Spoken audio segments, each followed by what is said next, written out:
और उसी भजन में कीर्तन में ही अपना सारा जीवन व्यतीत कर दिया। और उसी का फल है कि आज मैं देवर्षि देवताओं की योनि को प्राप्त किया और भगवान नारायण की कृपा मेरे पर बनी रहती। कहते हैं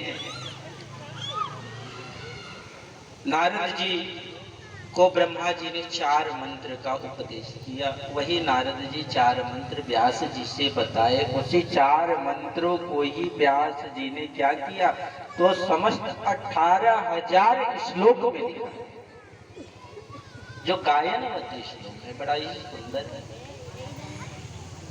कहते हैं इसका प्रथम उत्तराधिकारी है तो कौन है, तो उन्होंने बताया। मन में विचार आया कि इसका सबसे अच्छा उत्तराधिकारी तो मेरा वो पुत्र है। कौन सा पुत्र? जो जन्म लेते ही वैराग्य ले लिया। अभी एक बार मन में तो और समझ में ना आए कि अगर पुत्र मेरा वैराग्य ले लिया, अब तो आएगा नहीं पढ़ने के लिए, सीखने के लिए आएगा नहीं। व्यास जी ने अपने एक शिष्य को एक कर्णयो कर्णिकारण विभद्रवासः कनक कपिशं वैजंतीं च मालाम्। भगवान बड़ा ही सुंदर जो कानों में कुंडल धारण किए हुए, माथे पर मोर पंख धारण किए हुए हैं, उनकी स्तुति सिखाए। आज वही श्लोक जो है वह शिष्य जाता है और जहाँ सुखदेव जी भगवान की तपस्या कर रहे हैं वही पढ़ रहा है। अहो वकीयं मस्तनं कालकुटं लिंगसाय पाय यदा पसाधे अलभे गतिं धात्र्योचितां तन्ययोऽयं त्वा कृपालु दयालु शरणं व्रजेमः।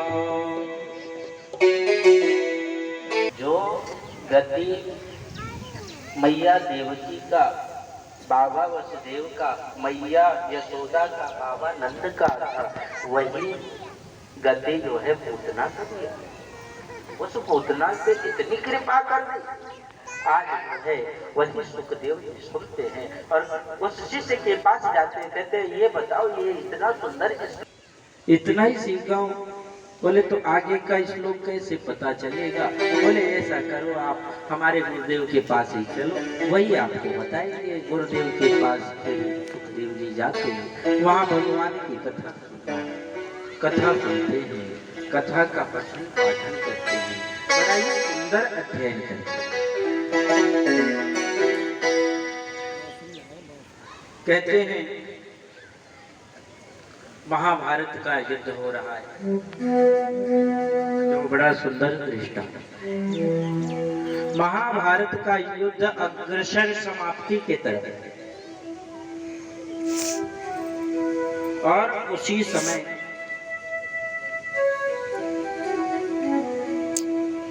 अश्वत्थामा जन्म और मृत्यु से जूझ रहा है, जीवन मृत्यु से जूझ रहा है।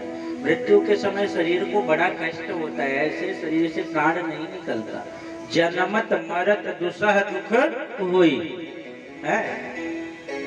जितना ही जन्म लेने के समय दुख होता है, चाहे किसी भी योनि में जन्म ले, पशु पक्षी, जिस योनियों में माता के गर्भ से जन्म मिलता है, बड़ा ही दुसह दुख होता है। जन्म मरत दुसह दुख होई, बड़ा ही दुख मिलता है। उस दुख से जो है दुर्योधन जूझता है। उसी समय अश्वत्थामा आता है, द्रोणाचार्य का पुत्र, और कहता है कहो मित्र, मैं तुम्हारी क्या सहायता कर सकता। दुर्योधन कहता है मित्र, अब तो कुछ भी इस दुनिया से मुझे आशा नहीं, अब नहीं चाहिए कुछ इस दुनिया से। बोला नहीं, अभी तो तुमने जो प्रण ठान रखा था। ये बताओ तुम्हारे लिए मैं परम मित्र हूँ, तुम मेरे परम मित्र हो, मैं तुम्हारे लिए क्या कर सकता हूँ? बोला तुम्हारी जो इच्छा हो करो। बोला एक बात आपको बताता हूँ। क्या मित्र? तो मैं पांचों पांडवों का सिर चाहूं तो तुम्हारे पास ले आकर के रख दूं। दुर्योधन ने कहा मित्र यही तो मैं पूरे जीवन से चाहता, यही तो मैं पूरे जीवन से चाहता था कि उन पांचों पांडवों का सिर मेरे पास हो। और तुम आज में ये जो मेरी आखिरी इच्छा है उसे पूर्ण करने जा रहे हो।